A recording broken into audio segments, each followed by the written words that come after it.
India's growing impatience with Pakistan's actions because Islamabad refuses to mend its ways. Unable to respond on and off the field, Pakistan now has returned to its old dirty tricks. First, it was ex-cricketer and an India baiter Shah Afridi who took on the Indian government. It's not new for him to make anti-India remarks. He has often used public forums to criticize India, particularly even on issues related to Kashmir. But further stooping to another low, former Pakistan skipper Mohammad Yusuf resorted to name-calling. During a TV debate in Pakistan, he used derogatory language against Indian skipper Surya Kumar Yadav. So has India managed to hit Pakistan where it hurts the most, going by their unhinged responses? Or has playing Pakistan given them further stage to abuse India? In this, another question has cropped up again. Why are Pakistanis batting for a Congress government at the centre in India and wishing Modi away? We take that and more to our guest joining us in just a bit. So the big debate on plain speak. First, Pakistan resorting to name-calling, below-the-belt comments and even bigotry just to respond to the fact that India refused a firm handshake with them. Also on the show today, we'll turn our focus down south. AIADMK unity. Is it possible? This is something that BJP allegedly is pitching for, even as EPS and Amit Shah meet later today. Finally, on the show, we'll also get you an explainer on what is this brain-eating amoeba that is causing an alarm in Kerala. First up, let's get you the latest as far as the Asia Cup is concerned. The ICC has firmly rejected Pakistan Cricket Board's demand to remove referee Andy Pycroft, who officiated the India-Pakistan game, from the tournament. They didn't like the fact that the match referee had a role to play, allegedly, according to them, in the no handshake policy. Pakistan has also stepped back from its threats to withdraw from the event. They had threatened they'll pull out unless ICC sacks the match referee. That, of course, is not happening. They're having to eat their words. PCB has meanwhile also suspended its Director of International Cricket, Usman Wala, following this handshake controversy during this match against India because they felt he wasn't able to handle it quickly enough. Meanwhile, Indian players remain resolute in their no handshake policy. We've been told if and when they come face to face with Pakistan on the field, this is going to be the treatment meted out. And there are also reports that Team India will snub the PCB chief Mohsin Naqvi, who's not just a minister in Pakistan currently, but also the ACC head. If it reaches the final, which is very likely, India could well lift the trophy. But we are being told that they will not share the stage with Mr. Naqvi. Frustration boiled over in Pakistan, though, after their recent defeat, with former cricketers resorting to venomous outbursts against India. Leading the charge, ex-captain Shah Afridi, as I mentioned, he lashed out at Modi government, accusing it of playing communal politics, but also praising Rahul Gandhi, saying that the Indian opposition leader advocates for dialogue and he will be better as far as India-Pakistan relationship is concerned. But taking the rhetoric to a disgraceful low, former skipper Mohammad Yusuf hurled abuse at Indian captain Surya Kumar Yadav during a TV debate, referring to him as a pig repeatedly and knowingly. The comments, of course, have sparked outrage in India, further straining the already tense atmosphere around this entire Asia Cup fiasco. Listen in though to what Shah Afridi said. Government बार बार मैं कह रहा हूं, जो हमेशा मजहब card खेलती है, मुस्लिम हिंदू कार्ड खेलती है अपने आप को पावर में लाने के लिए, ये बहुत ही गंदा किस्म का माइंडसेट है, गंदा किस्म का. ये उस वक्त तक रहेगा जब तक इनके बड़े यही हैं. ठीक है ना, इनके अच्छे हैं. जैसे राहुल गांधी की अगर मैं बात करूं, राहुल गांधी बहुत पॉजिटिव माइंडसेट वाला आदमी है. वो डायलॉग्स के जरिए वो हर एक के साथ चलना चाहता है दुनिया के साथ. लेकिन ये टोटली पाकिस्तान, आई मीन के कम ऑन यार, एक इजराइल काफी नहीं है कि तुम यहां पे इजराइल बनने की कोशिश कर रहे हो. Well, Rahul Gandhi's fanboy, as he is now being called, the former Pakistan cricketer, he is not new to making headlines, not for his game, but for his anti-India tirades. Earlier this year in May, he had alleged that India violated Pakistan's sovereignty by attacking civilians under the cover of darkness. He also praised Pakistan's measured military response. We all know that India did not target civilians at all as far as Operation Sindoor is concerned. But earlier in the year as well, he claimed that India carries out terror attacks on its own soil and then blames Pakistan. This is the level of delusion that even eminent citizens in Pakistan have. In May 2020 also, he has accused Prime Minister Modi of religious atrocities. He faced backlash from Indian cricketers, including Gautam Gambhir, Harbhajan Singh and Suresh Raina, who were all his peers at one time. In April 2018, he tweeted against India's alleged oppressive regime in Kashmir, but remained silent on how Pakistan continues to push terror in India. We don't expect them to acknowledge it, but certainly they should watch their tongue when it comes to making statements against India. Now, even as Pakistan continues its hostile rhetoric and repeated provocations, sections within the Congress party have persisted in advocating for dialogue, which is why possibly Shahid Afridi is taking the name of Rahul Gandhi than anybody else. Just earlier this year, even in the aftermath of Pahalgam, senior Congress leader Saifuddin Soz had very controversially suggested that India should accept Pakistan's denial of involvement in the Pahalgam terror attack, insisting that only dialogue could improve the long-standing issue, not military operation. Earlier in February 2024, this was ahead of the general elections last held, veteran leader Manishankar Aiyar had stirred debate yet again by calling Pakistan India's biggest asset and urged that both nations should maintain open communication even if it meant bypassing their respective governments. These remarks have reignited the debate over Congress's Pakistan policy and its national security stance. Now that a Pakistani cricketer has also raised the name of Congress, that's the question that the Indian opposition party is facing. But we also ask the larger question that is it Pakistan resorting to old tricks because they've been snubbed on and off the field by India? Is this the right way to go for India?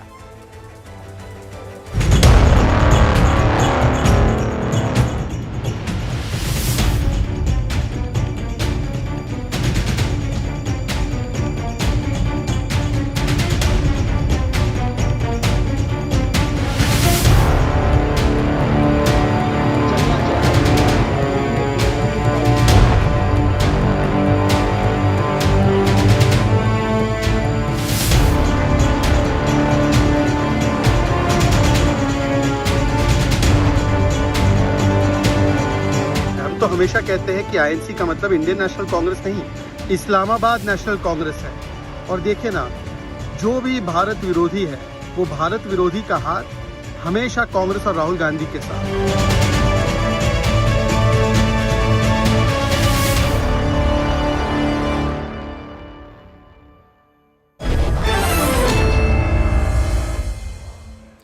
I want to go across to our guest joining us, Sujata Paul, spokesperson of the Congress party with us. Major Manik Johnny, defence expert who's been opposed to India playing Pakistan in the Asia Cup, is also joining us. Chaitanya Nanda is a former Indian cricketer and R. Rajagopalan is senior journalist also with us.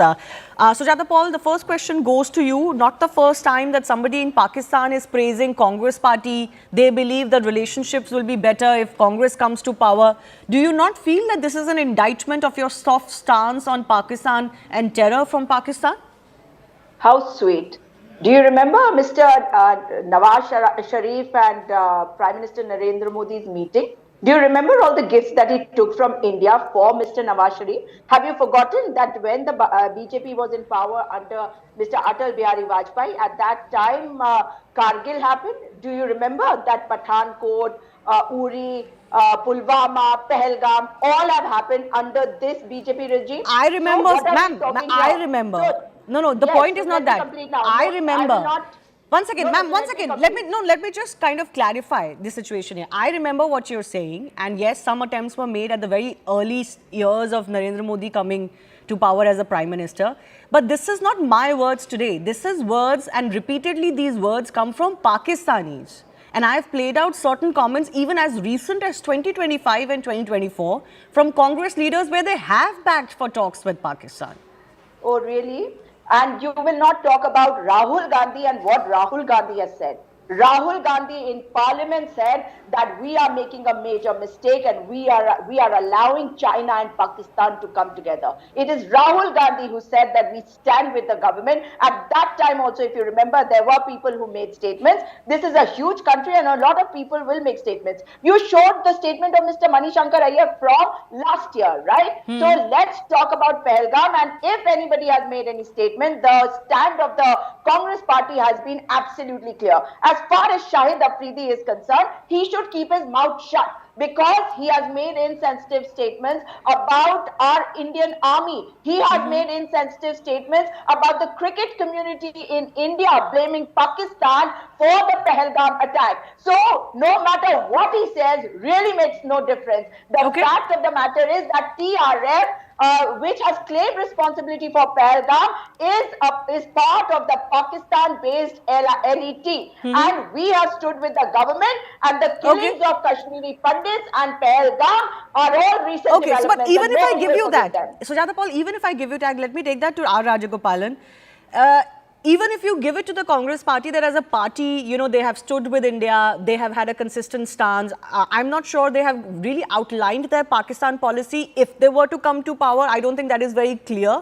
But in the past, we have seen that they have continued dialogue with Pakistan, regardless of, for example, a big attack like 26/11. Do you think it's an image problem then? Today, the Congress party can say, okay, you know, we are not batting for talks. We are for strict action against Pakistan. Pakistan sponsored terrorism. But Pakistanis keep hailing Congress in Pakistan. This is not the first time. So it's an image problem, right? It definitely is an image problem. And moreover, it's Rahul Gandhi himself is a problem, madam. Because whatever he speaks in parliament, that is getting a lead story in Pakistan. Whatever you say in Operation Sindoor, whatever he spoke about China and Pakistan, whatever the Congress spokesperson just now mentioned, that is a lead story. Second thing, Saifuddin Soos, Vote 3, Manishankar, whatever you say, my understanding is Safid Parisi's speech is going to be taken up very, as a top priority during Bihar elections. It is going to hit Congress very badly. Already Tejasvi Yadav and Rahul Gandhi are falling apart. It is going to create much more division within the Congress because Bihar and Pakistan are closer states. Yesterday, Rahul Gandhi was in Punjab, border state. He argued with the top police official that he wants to cross over the Ravi Bias to other side. The policeman objected. He said, I am LOP. The same Rahul Gandhi, when he went to Mauritius, without police escort, where does his security go? And when CRPF letter is sent, he does not care to reply. Therefore, my understanding is Rahul Gandhi is a problem not only in India, but also in Pakistan and international media. They are taking him as an entertainer, best entertainer, and best story giver, because he has become, I don't want to use a very, very strong language. He is the best entertainer in Indian politics because he is more than the Pakistan cricket players. Mr. Rahul Gandhi must use his words carefully because what story vagara. Rahul Gandhi has become a buffoon now. In Indian politics, he is a buffoon. One second. Let's not do this. Sujata ji, one second. He's been no, what do you mean? He's been using such foul language about my leader and you're allowing him to do that. Why is there no BJP spokesperson here? You made him sit for the BJP here? No. He's here as a journalist. We've invited the BJP. They have not joined the show. Not the first time a political representative has not turned up. Several shows, your Congress party also doesn't join. My question is, ma'am, you can still make your point regardless. The point is that during Operation Sindoor debates, Vimal Kumar was a sports journalist also joining us. During Operation Sindoor debates, Rahul Gandhi's comments questioning how many of our jets went down and that whole narrative, how much losses did we suffer, they didn't really help India. They helped Pakistan. They helped Pakistan's narrative. No wonder they like him there. Sujata Paul? I am appalled at the way you're talking about an Indian leader, the leader of opposition. Are you kidding here? It is clear that the glee which this Mr. Ram Gopal faces and his face is exhibiting is the glee that every journalist on your channel probably has trying to target Rahul Gandhi because that's your favorite pastime. But when it comes to national security, I just heard this gentleman talk about Bihar elections. We are talking about national security when we talk about the Pahalgam terror attack. And we cannot forget the previous attack. Why he has not replied? One by one. That Rahul Gandhi is the leader of the opposition, and to malign him for the sake of Bihar elections is extremely important. No, but ma'am, who is maligning him? You're not understanding what the fundamental problem for the Congress party here is. This is not a statement that has come from the opposition to Congress party. It has come from, a Pakistani former cricketer. So that means you are saying that in India, you refuse to stand together against the Pakistanis. No, but that question can go to the No, but that question goes to the Congress party. So that is exactly what should be happening. The Prime Minister of this country, no less, should remember that this is the LOP and he has stood with him as far as Operation Sindoor is concerned, and he will also stay together. Okay. Remember that it was the Congress party under which 1971 happened, and we split Pakistan into two. So what is this kind of narrative being set? No, but that is precisely my question. Is it not a worry for the Congress party then that they are being seen as a softer party in power in India, which is why Pakistanis are wishing that they should come to power? Really? So that means that every time BJP comes, there is a problem on the border. Does that not clearly show that BJP is not being able to safeguard our country? That's a separate question. That's a separate question. But Pakistanis are wishing Modi away and the BJP away. They want the Congress to come back to power.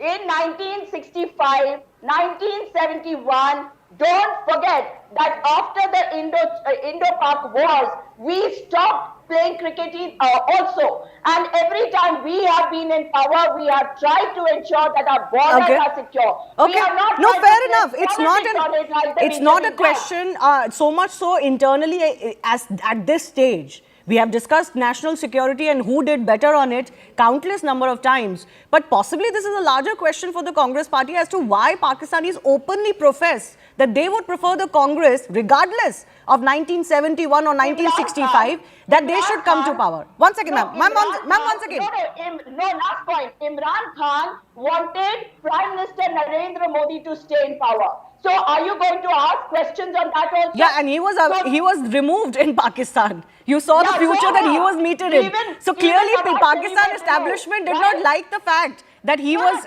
batting for Prime Minister Modi at all. But one second. Is not a politician. A politician. Fair enough. It doesn't matter whether he's a politician or he's not a politician. That's hardly the issue here. I want to go across to Manik Jolly as well. Manik Jolly, what do you make of these statements that are coming in from Pakistan? We've heard these before, and now again, if it's not a derogatory comment against Surya Kumar Yadav, the Indian captain, it's comments like these where former cricketers feel they understand the politics between the two countries better than anybody else. Hi, thanks, Shivani. See, firstly, I'll say, I know we are sitting here analyzing the whole situation and what Afridi said and he did. I think go back, the genesis of the whole thing is why are we engaging them actually? It should have been gone as the first thing. We should have never played these guys. But we give them a chance to, now it is same like Op Sindoor, if I was to draw a parallel. They lose, but they don't focus on their loss. They start talking about, Arey, we dropped your Rafale. They lost the match, they're not talking about losing the match. They're talking about, oh, this is not sportsman-like. I want to tell these, Pakistani commentators and cricketers, there is absolutely nobody more sportsman-like than our Indian Army. We even return their dead bodies in Kargil just because we have the decency. And in their case, they are not even sportsmen actually. These are jihadi fighters of the country who come up with statements like, Kufr toot gaya, and they'll start doing prayers and they'll start trying to convert everyone. So I think a great thing would be not to engage these guys. However, coming back to the original question that you had, that the statement coming from Afridi, if you look at it logically, why would they not prefer Rahul Gandhi and Congress? After 26/11, we never did anything. Decades of terrorism, we never did anything. It's not about terrorism going up and down. It is about what our reaction has been. PM Modi has gone ahead with surgical strikes. PM Modi has gone ahead with Balakot, with Op Sindoor. At least now they know that they'll be answered back in kind and very solid also.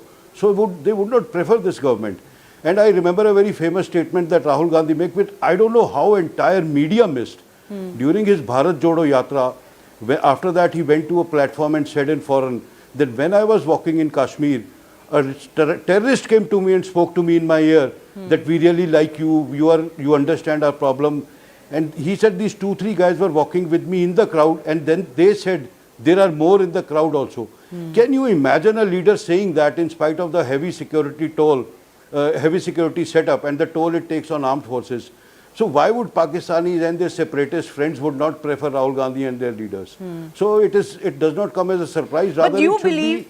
a reality check for Congress. Yeah, I mean, this is frankly for them to figure out whether this helps them or hurts them. It certainly gives BJP ammunition enough. But you still believe that India shouldn't have indulged with Pakistan at the Asia Cup, regardless of the fact that India beat Pakistan on the field. They also made that gesture where they did not shake hands with the Pakistani side. They're going to continue that if and when they meet again. And that has really rattled Pakistan. Some believe that this is the better way to deal with them.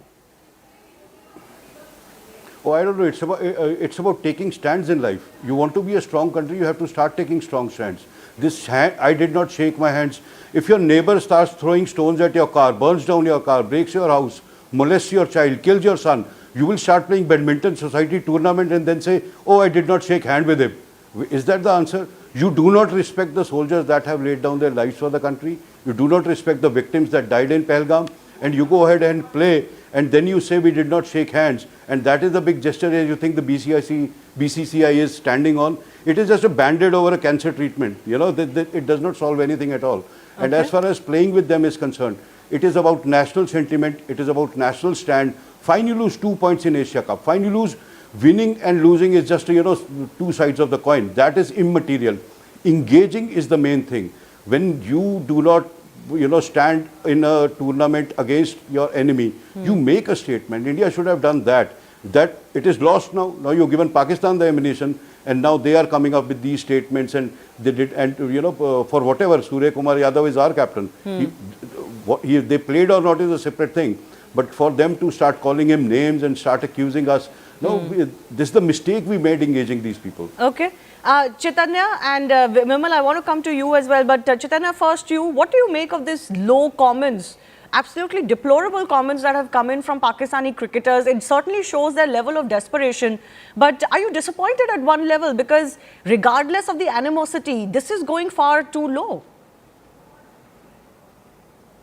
Yes, absolutely. It shows their mentality. You know, if you see, as a country, we stand together, we all stand together. But if you see, in their country, they are not united. They are always divided. If you see the cricketing board as well, why they are not getting the results. If you see their team, they are all not united. They are all divided. They are not playing as a team. They are not in a country also. If you see about the Pakistan cricket board, it doesn't stay for, any regime doesn't stay for very long. If you see, after losing from India, they have changed their head of the PCB also. So it shows that, you know, they don't have any unity, they don't have anything. They just try to always play a game where, you know, they want to divide and rule, that kind of a sort of thing that they can do it. So I think what Afridi have said, it shows their own mentality and the reasons why they are not doing well as a country and as well as a country as a cricket nation also. Yes, absolutely. I mean, this is actually right, Vimal, that this shows why they're not doing very well. Not just as a cricket country, but even as a country at large. And you've covered cricket for so long, Vimal. We've not seen the kind of comments that Mohammad Yusuf has made today, for example. I think this shows, but it's not about just cricket. It shows the lack of class they have. The former, if you talk about Mohammad Yusuf, he is such a wonderful batsman, but just a poor person. And I'm not talking about India. Many of the viewers don't remember that. On a national television channel, Mohammad Yusuf and Ramiz Raza, two former captains, abusing each other on a national TV channels. Never ever in the history of the game. The two former cricketers, both the rights, great in their own rights as far as cricket goes. And they, Shahid Afridi giving moral lessons to India, moral lectures, sportsmanship ji unko dikhani chahiye. Shoaib Akhtar. Shahid Afridi was somebody who, in the broad daylight, went up to the pitch, trying to damage the pitch. He was caught by the Pakistani TV channels. He had to apologize. Salman Butt, he's the fixer. He fixed the matches. Got punishment, was banned. He is giving lecture कि what should be the sportsmanship. ये बंदे अपने देश के नहीं हो पाते हैं यार. ये अपने देश के अपने मुल्क के पहले हो जाएं, फिर हमारे लिए हो. And they're also talking about Indian government playing religious politics. Their own army chief 3 months ago, before Pahalgam, had said Hindus and Muslims can't live together. He had espoused the two-nation theory. They don't ask questions of their own leadership. I know, forget Shivani, let's political guys can do whatever. I'm talking about I'm restricting myself to cricket. Have you ever seen any cricket team bringing religion onto the ground? You give me any team. Which team has done that? I will not name it. You tell me. Only Pakistan players have done it. So, who is bringing religion? Where it has been written? Just because people don't say, yeah, you show. See, if we start pointing fingers at Pakistan, their behavior, I think at least I can write 3-4 books. Forget others. I can write 3-4 books, and it's a different matter. No one will buy and read that. No, but Vimal, you're there in Dubai. Can you tell us very quickly, what are you hearing from the Indian camp versus the Pakistani camp? We are hearing that the ICC has officially notified that they're not going to, fulfill their appeal or their complaint. What happens next?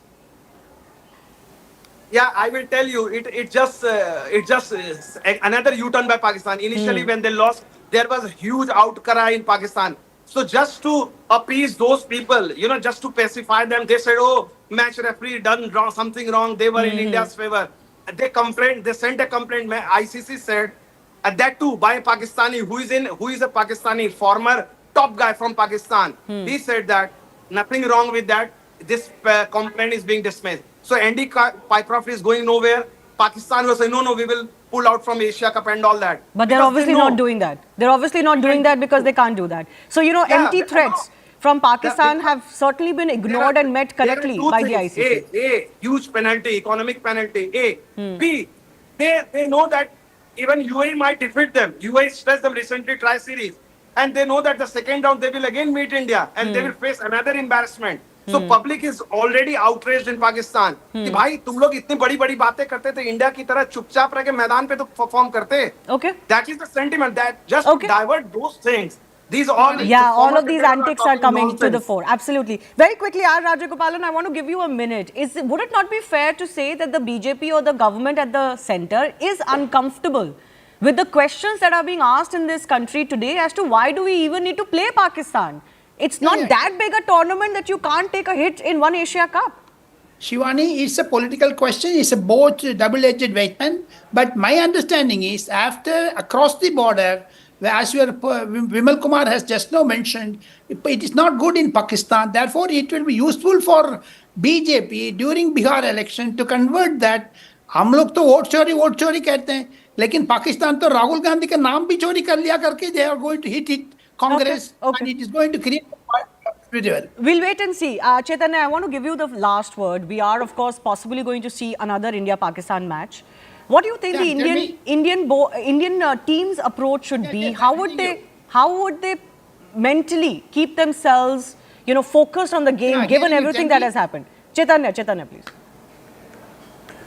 See, you as a cricketer, when you are in a form, when you are doing every preparation right, as Surya Kumar also said, when you are doing your right preparations and everything is going in a right way, you don't need to think about whom you playing, with whom you playing. So that what happens when India plays against Pakistan. That's why India never think about whom they are playing. They don't put the extra pressure on themselves. What happened in the last match? It is a history, and I think Indians have done it right. Whole country is behind with the team India. What they have done. So we don't. I think Indian players will not worry about it. What happened, and as we are a better team on any given day right now with against Pakistan. If you see, Pakistan cricket has gone down at such a level that they are not even able to give us a little bit of fight only. So I think it doesn't make any. It will not give any problem to our Indian camp, as we have done right, and as a citizens we all stand with our team India. What they have done. And secondly, I just want to add one point. When the COVID was there were no handshakes. They were told that not to do handshakes. It's not a big thing to happen. So, when you talk about fair play is about to play cricket in a right spirit, not fighting on the ground, no, but not it is a cheating at the ground, not we don't doing have something COVID wrong. right now. It is a gesture from the Indian team currently to not play, shake their hands, and therefore a gesture that we don't want to indulge with you beyond a point. I leave it at that. I do thank all of our guests for joining us. AIADMK General Secretary Edappadi K Palaniswami is set to meet Home Minister Amit Shah in New Delhi today. This marks their first meeting since jointly reviving the AIADMK BJP alliance for the 2026 Tamil Nadu elections. The alliance, however, is showing some signs of strain. Sources say EPS will convey two key messages to Shah. First is his firm opposition to re-inducting expelled leaders like O. Paneerselvam, VK Sasikala and TTV Dinakaran, and resistance to BJP leader Sengotian's reported push for their return. Meanwhile, both JP Nadu and Shah are expected to be part of today's meeting with EPS. Now, here's where AIADMK, their fractions and the BJP stand and why the difference of opinion is coming in. AIADMK chief Edappadi Palaniswami ruled out re-inducting their rebel leaders, saying that there is no place for them who had betrayed the organization. On the other hand, both OPS and TTV have made it clear they will not rejoin under EPS's leadership. BJP is concerned about a split in the anti-DMK vote. Therefore, they are pushing for a reunification of all the factions. And adding to the mix, we're being told Sasikala has called for unity amongst all factions to take on the ruling DMK, further complicating the dynamics. But even as this is playing out, another drama is unfolding in Chennai. A fresh video war erupted between Vijay's TVK and the DMK. TVK has released an AI-generated video which features a digitally recreated version of CN Annadurai, the revered founder of DMK, seemingly endorsing superstar Vijay and hailing his efforts for understanding the needs of the working class. This video shows Annadurai declaring the young Tamil men and women who powered him to victory in 1967, in which the Congress was defeated, would ensure Vijay's win in 2026 elections as well. With so much happening in Tamil Nadu just ahead of the elections, the big question we asked today is this: will the BJP AIADMK alliance stand united or will they fall?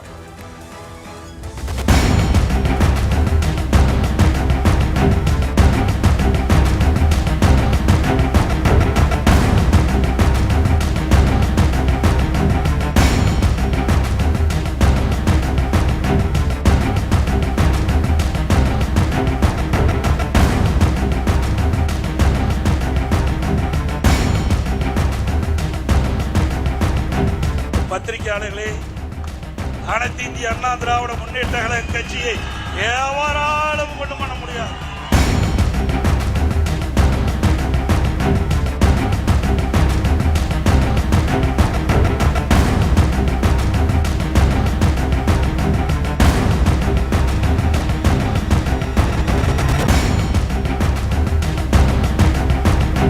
DMK has performed well and the people are happy with it.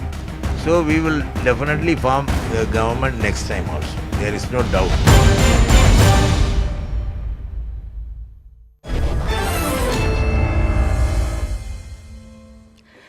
Guest joining us on the show, Charu Pragya from the BJP, V.A. Pugarendi, spokesperson of the AIADMK, Syed Hafizullah from the DMK, and R.K. Radhakrishnan, senior journalist, is also with us. V.A. Pugarendi, I want to, of course, come to you first up. Would you concede that there are several differences of opinion as far as the AIADMK and the BJP are concerned? This alliance has never seemingly been smooth since its announcement. Good evening to madam. What all you told is very correct. Yes, Mr. Edappadi, after demise of Amma, there are 4 groups in Tamil Nadu now. Already you mentioned that very clear. So he is not ready to compromise anything. This Edappadi Palaniswami. The senior leader, Mr. Sengotian, former minister, close to Amma like me, that the last week he came and complained against him. The inquiry only today night that for president of this Amit Shah, they are going to conduct the inquiry against the Palaniswami. After merging the BJP, now under control of BJP only, ADMK functionary in Tamil Nadu. This is the problem going on totally. So it will be pushed to the 3rd place or 4th place, forthcoming assembly election. Because Vijay also entry you mentioned, no? That is so many lakhs people you have seen the last conference in Trichy or somewhere. All youngsters. This is the situation is. So you are saying BJP's interference is wrong as far as AIADMK internal matters are concerned. He only told Amit Shah when he came last time. He told he do not intervene in the AIADMK matters. So he promised. He told the same. Now he is offering everything from Mr. Amit Shah only. From BJP, everything is operating. He called all the leaders one by one. They called today Edappadi Palaniswami. Last week, this Mr. Sengotian. This is ongoing. The OPS, former Chief Minister, and TTV Vijay and other people left from NDA Alliance. Annamalai also removed from the party. These things are going on. So totally confusion here. How can you face DMK? You tell me. They will win, possible to win. What he told is correct, DMK spokesperson. So Okay. this is the thing going on. Now So we you're need to- conceding it is becoming a problem. Can I bring in BJP's Charu Pragya in this? BJP, Charu, it's not looking very good. I mean, all machinations, yes, there is time to go, but certainly this alliance is not seeming like it can be a very formidable opposition to the incumbent DMK at this stage. Shivani, good evening. BJP has always maintained that respect to our alliance partners is of utmost importance. And in the upcoming Tamil Nadu elections, the same principle will be followed. We make sure to honor our alliance partners. Yes, there could be issues within the AIADMK camp, but when it comes to the way BJP conducts itself with its association, that is going to be completely separate with the inner squabbling. I think we need to remember that now is the time for DMK to be completely rooted out of that state, and that can only happen when right-minded people come together. We are well aware of that. That needs to happen because in the last few years we have seen an increasing amount of disrespect dished out at Indians from other regions, at our religion, at Hindus in general, at Sanatan, even to our gods and goddesses. That also needs to stop. This amount of regionalism actually is driving a wedge between people. They are focused on their family dynamics. They are focused on the way they can simply uplift those they call their own. And any NDA alliance is going to be focused on development and how to make the lives of people better. No, but whether the NDA alliance is going to be there, frankly, because I don't think the AIADMK has looked very comfortable with this alliance from day one. And whether it's going to have that firepower that they need to bring all anti-DMK votes together is the second question. Can I take that to R.K. Radhakrishnan, senior journalist? What do you foresee, Mr. Radhakrishnan, for the AIADMK? Because clearly all the differing factions don't see eye to eye.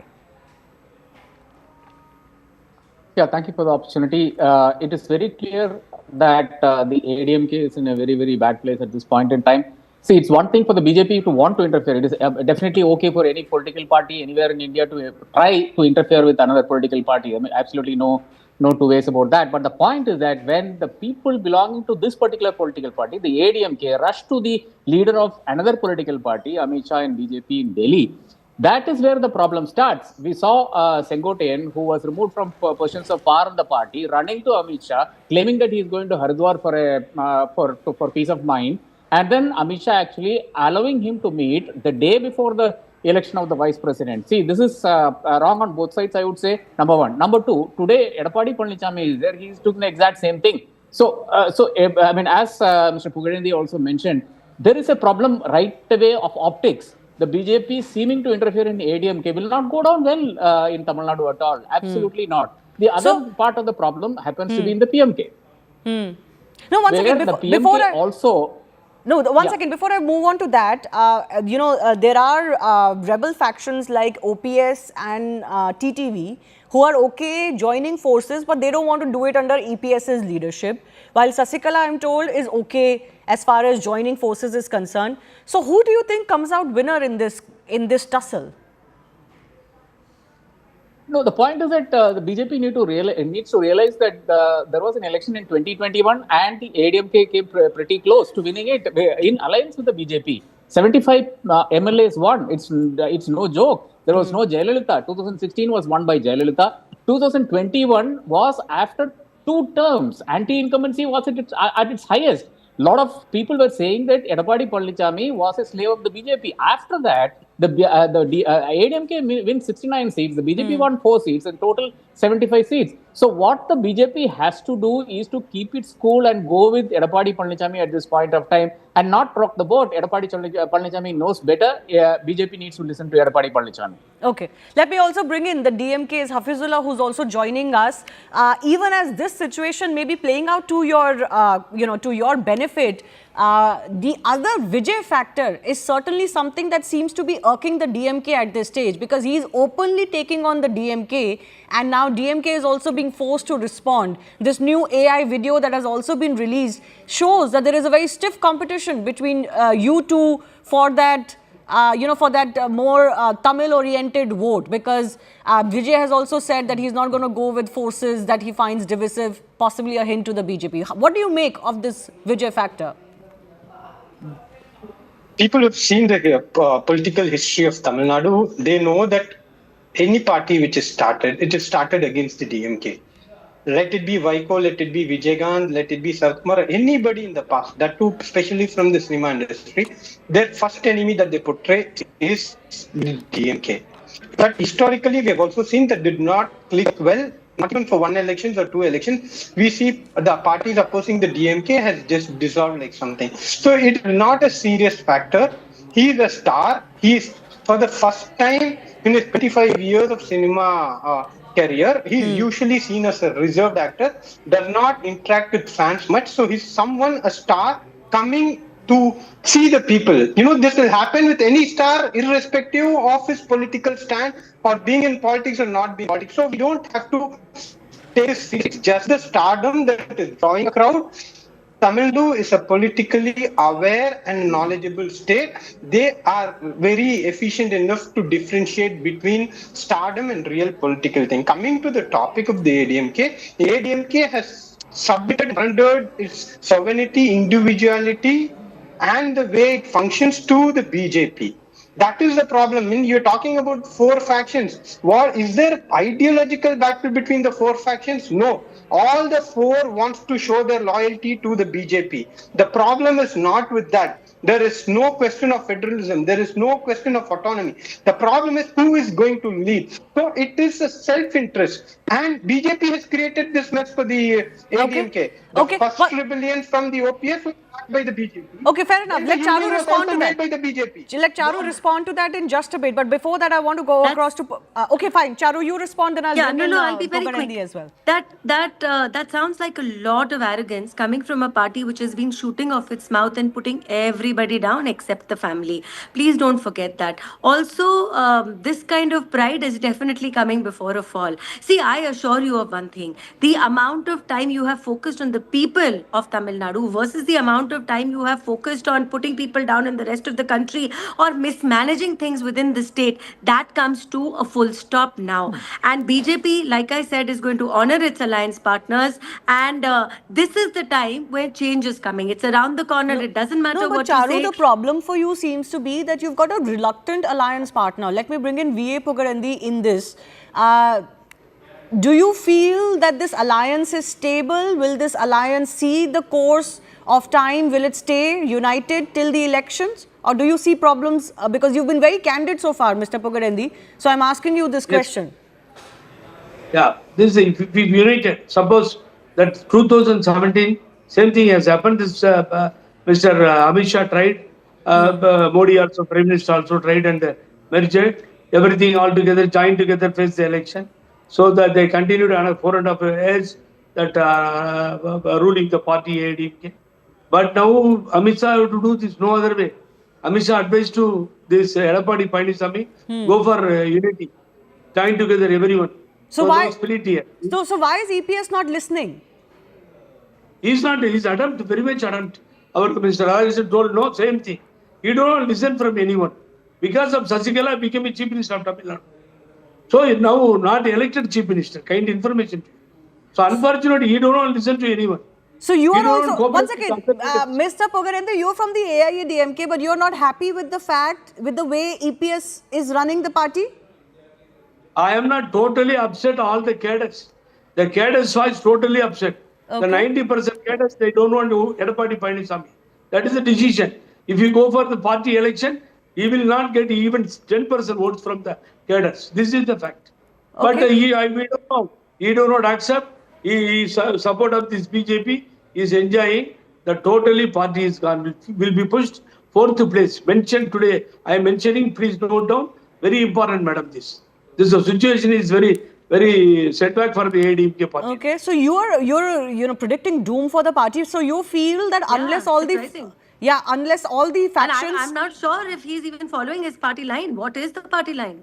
I'm surprised myself, but he's here as the spokesperson of the DMK. Madam, last for the fact, let me tell you. Mr. Pugarendi, one second. Hafizullah, I'll come to you. Mr. Pugarendi. 6-0. Result, no MP in the floor now. President Palaniswamy. All the 10 elections gone. All we failed. So same thing will be happen the forthcoming assembly election also. So you feel all the warring factions should come together because that's the best way and the only way to defeat the DMK? Yes, madam. That's why Mr. Radhakrishnan sir also told, I am also telling. Okay, Mr. Radhakrishnan, then there is a problem for EPS. If there is an open feeling that Mr. EPS is not doing the right thing for the party and for the alliance, then this could spell trouble for him. Yeah, of course, that's exactly what is happening, and that's exactly why he is in Delhi today, to speak to Amit Shah and try and convince him that that's not the way to go. And he's the only guy who can actually manage at least the performance that they managed last time around. It's a fact that, today Vijay is a factor. You did speak about it to Hafizullah.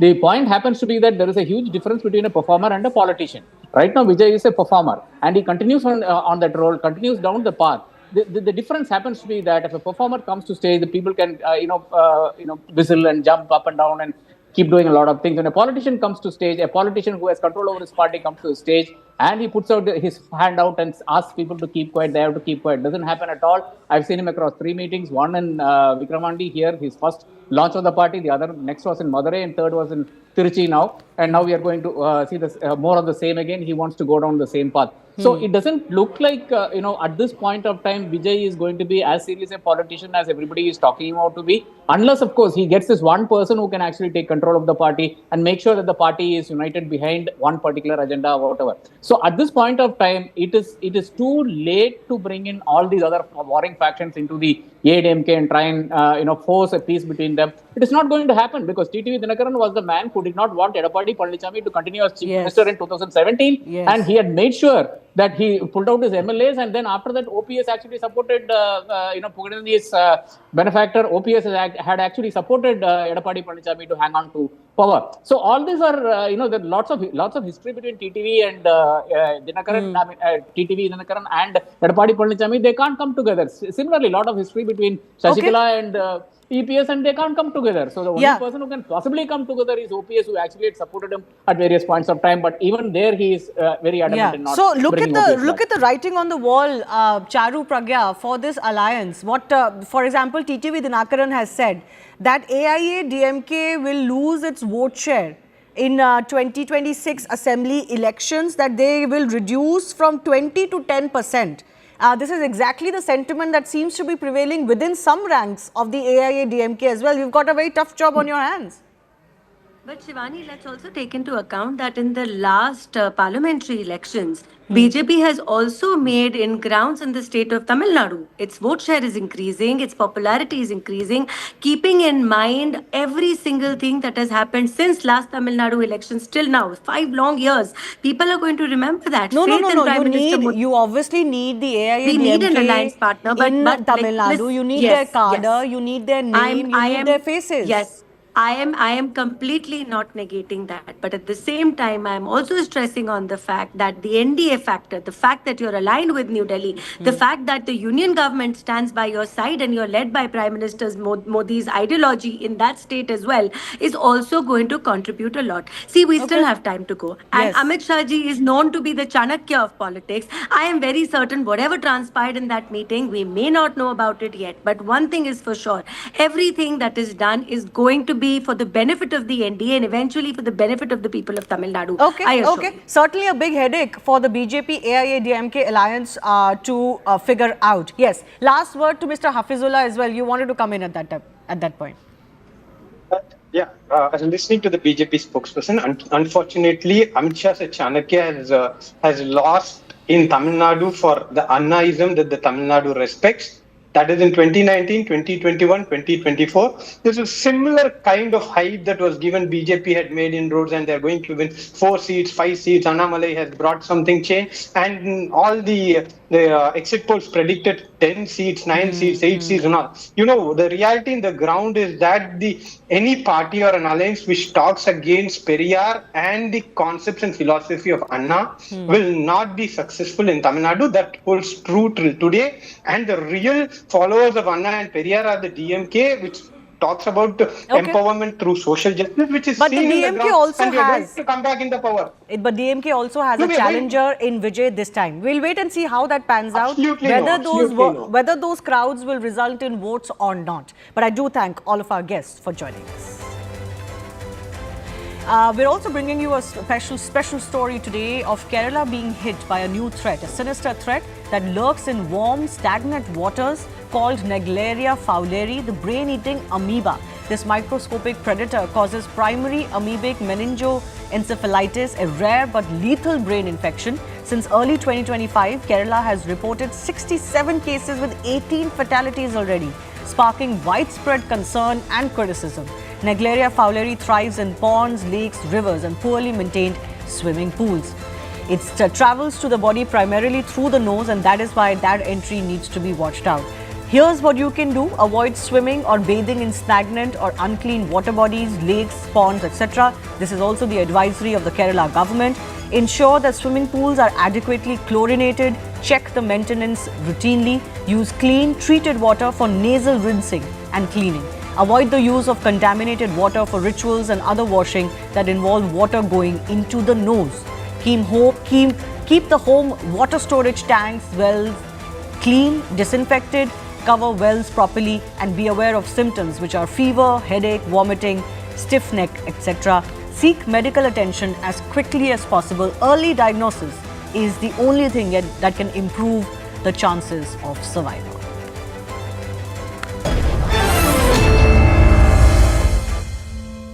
How much time, Dr. Wali, is available to a patient or their family before once they start exhibiting symptoms? How much time is there that doctors need to successfully treat these cases? Very valid question, very intelligent question. Time is left very little. 72 hours. Symptoms start after 72 hours of inhalation of this deadly amoeba. It makes its way, as you rightly said, through the nose. There is a cribriform plate between the skull, that is the brain, and the nose, through which the tiny hanging nerves come, which sense olfaction. Olfaction means smell. So these nerves are also covered by the brain membranes. It is very easy and tiny area for the amoeba trophozoites, which are live, to cross this barrier, and they readily cross this barrier because the delicate membrane, especially very delicate in younger people, especially very much delicate in children. So these amoeba trophozoites make their way through this area and they reach to the brain and they multiply. They are very fast multiplying amoebae, 1 into 2, 2 into 24, like that. And they eat the brain substance. They thrive on that because on body temperature, the brain is a liquid organ and is a nourishment to these amoeba in the form of pure cholesterol and richly supplied blood supply to the brain. So they have very fast multiplication, and for doctors it is not the first disease to suspect when one is having symptoms related to brain, which you have very nicely described, which can be as mild as headache and as severe as coma. So this is very difficult to decipher, and in routine, even if there is a meningoencephalitis, the last M of the PAM, this is meningoencephalitis, we hardly test for amoeba in the brain fluid, which we take out for diagnosis of meningitis. Exactly. So for us, doctors, also it's a challenging diagnosis. It has to be suspected now because the cases are seen, and a very peculiar thing, every such disease appears in Kerala for the first time. This is our experience, and this is a sad experience. Reasons may be any. Now, the treatment is not by anti-amoebic drugs.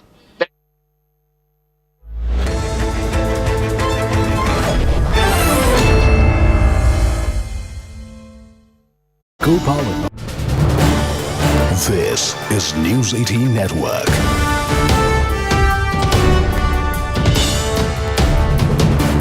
India's largest news network. Moving on, the big story we're tracking from the national capital, the Delhi BMW crash that killed Finance Ministry officer Navjot Singh, getting murkier by the hour. Accused driver Gaganpreet Kaur has been arrested and has been sent to 2-day judicial custody. Blood sample report of the accused has now been reported to be negative for alcohol.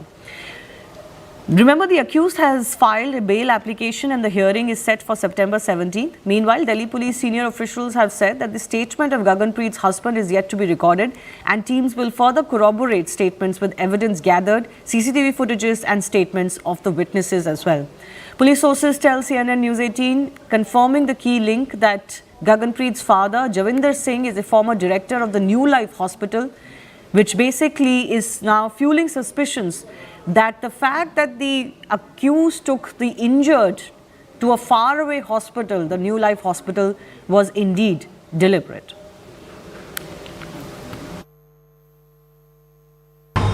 जो पूरा हादसा है, मैं इसकी पूरी बारीकी जानना चाहता हूँ, किस तरह से हादसा हुआ, किस तरह से इस मामले की तफ्तीश हुई और आखिरकार आरोपी को गिरफ्तार किया गया। ये जो इंसिडेंट है ये कल का है, अराउंड 1:30 के आसपास, 1:30 बजे के आसपास का इंसिडेंट था, बट जो कॉल आती है हमारे पास वो थोड़ा लेट आती है, 2:20 के आसपास। हमारी इमीडिएटली टीम पहुंचती है ग्राउंड पे, उनको पता चलता है कि ट्रैफिक जाम की कॉल थी, बट यहाँ पे तो एक एक्सीडेंट हुआ है। एक्सीडेंट होने के बाद हम उसकी जो नियर बाय CCTV फुटेज है उनको एनालाइज करते हैं, क्राइम टीम को भेजते हैं, अपनी FSL टीम को भेजते हैं, जो भी एविडेंसेस हैं उसको कलेक्ट करने के लिए, जो साइट है और जो मोटर व्हीकल्स हैं उनका इंस्पेक्शन कराने के लिए। इवनिंग में उनका जहाँ पे GTB हॉस्पिटल था वहाँ से हमारे पास कॉल आती है कि इनको यहाँ पे एडमिट कराया गया है दिल्ली कैंट केस के अंदर। तो हमारे IO साहब वहाँ जाते हैं, वहाँ जाके जो विक्टिम है उनका भी स्टेटमेंट लिया जाता है एक और हॉस्पिटल से जहाँ पे उनको रेफ़र कर दिया गया था, और इमीडिएटली FIR उसके अंदर रजिस्टर करा दी जाती है। जो CCTV फुटेज है हमने उसमें प्रिजर्व करा दिया है। आज मॉर्निंग में जो एक्यूज़ है गगनप्रीत, उनको वहाँ से डिस्चार्ज कर दिया गया था हॉस्पिटल से। उनको हम लेके जो भी अपनी कार्रवाई होती है उसमें हमने मेडिकल करा दिया है, कोर्ट के सामने प्रोड्यूस कर दिया है। उनकी जो स्टेटमेंट लिखनी थी वो भी हमने कर दी है। तो मोस्टली हमारी तरफ से जो तफ्तीश है वो भी जारी है, बट प्रिलिमिनरी इन्वेस्टिगेशन तो इसमें ख़त्म हो गई है। जो हम इन्फॉर्मेशन ले सकते थे वो सारी अभी तक अवेलेबल है। फर्दर आगे अगर जो कुछ नया एविडेंसेस आता है तो उस पर काम करेंगे। और जो एक हॉस्पिटल है जहाँ पे ले जाया गया, जिसके ऊपर एलिगेशंस भी लग रहे थे कि उन्होंने हेल्प नहीं करा, उनकी CCTV फुटेज भी हमने मंगा लिया है। उनका भी जो अगर कुछ ऐसा रोल निकलेगा कि उन्होंने हेल्प नहीं करा या डिले करा तो उनका भी अकॉर्डिंगली हम करेंगे। जब हम FIR पढ़ते हैं जो 10 घंटे के बाद रजिस्टर होती है, इंसिडेंट है 1:30 बजे का, FIR हो रही है रात को 11:30 बजे, उसका जो भी वर्जन है FIR का वो प्रेस कॉन्फ्रेंस के भी अगेंस्ट है, उसके खिलाफ है, कॉन्ट्रडिक्ट कर रहा है, पूरा वर्जन ही कॉन्ट्रडिक्ट कर रहा है। अगर रैश एंड नेग्लिजेंट ड्राइविंग से किसी की डेथ है और कंट्री में वो बेलेबल ऑफेंस है, फिर वो बेलेबल ही है। आप उसको नॉन बेलेबल घुमा फिरा के कोई और सेक्शन ऐड करके करें, वो बड़ा अनफॉर्चुनेट हो जाता है। गाड़ी जो थी है BMW, वही पूरी टर्टल है। गाड़ी के अंदर जितने भी सवार हैं, हस्बैंड वाइफ बच्चे, वो भी गाड़ी के अंदर हैं। एयर बैग्स खुले हुए हैं, उनकी भी चोट लगी है। मुझे लग रहा है कि जो वर्जन FIR का है या IO साहब का है, कोर्ट में 2 दिन का वो हो गया है, JC हो गई है, JC 2 दिन का JC हुआ, 2 दिन की JC हो गई है। हमने बेल एप्लीकेशन फाइल कर दी है, बेल एप्लीकेशन की हेयरिंग परसों। So the key issue in this case is whether there was any intention on the part of the accused to delay taking the injured to the nearby hospital and instead take them to a hospital far away because it was connected to their family, and therefore try and maybe bury the case. So that is the big question. Why take the victim to a hospital which was 19 to 20 kilometers away?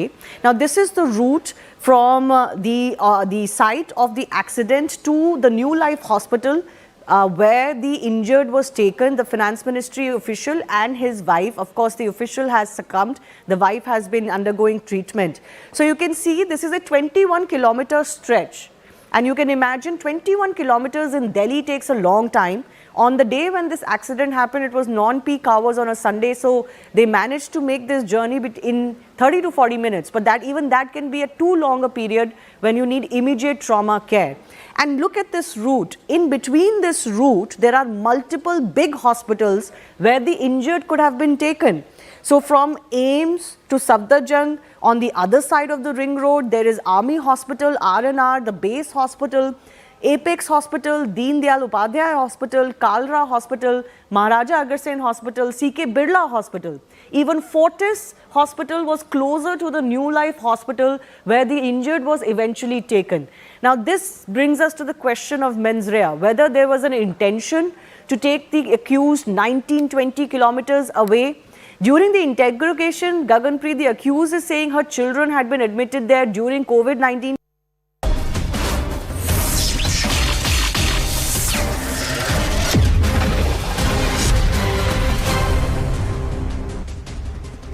Namaste, Jai Hind, Jai Bharat.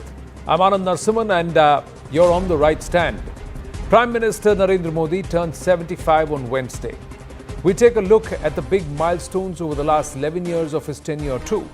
But first, we begin with Prime Minister Narendra Modi's commitment to ending the menace